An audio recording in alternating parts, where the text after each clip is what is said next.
så blev det den 28. maj, og Anne, hun har fødselsdag, og hun ligger stadig og sover.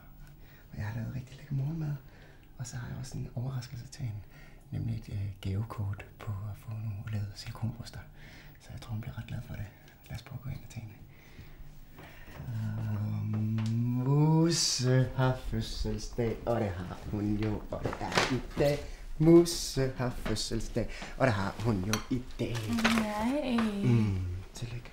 Godmorgen. Tak. Har du sovet godt? Tillykke med fødselsdagen. Okay. Se. Hjælper du? Ja. Du har lavet morgenmad. Ja, og se. Til Anne står der. Ja.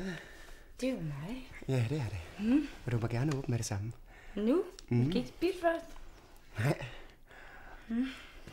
Okay, så åbner jeg. Ja, jeg tror, du bliver meget glad. Gavekort står der. Ja. Hvad står der? Brystforstørrende operation. Ja, er det ikke vildt?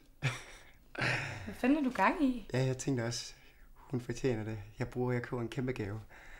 Jeg har sgu da aldrig sagt til dig, at jeg gerne vil have større bryster.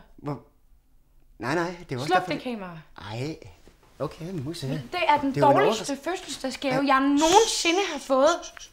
Det er jo en overraskelse. Det er jo noget, alle... A surprise. Det er jo noget, alle piger vil have. Det Hvad noget, der er snakker godt du for om, mand? selvtilliden. Alle piger? Det er godt for jobmuligheder. Så nu har jeg hverken store bryster nok, eller god nok selvtillid. Nej, må du lige... Fuck dig! Musse! Ved du hvad, du er sgu da heller ikke perfekt, mand. Nej, det er det, du siger til mig. Det, du siger til mig, den her gave er, at jeg ikke er perfekt. Jeg er ikke den perfekte kæreste.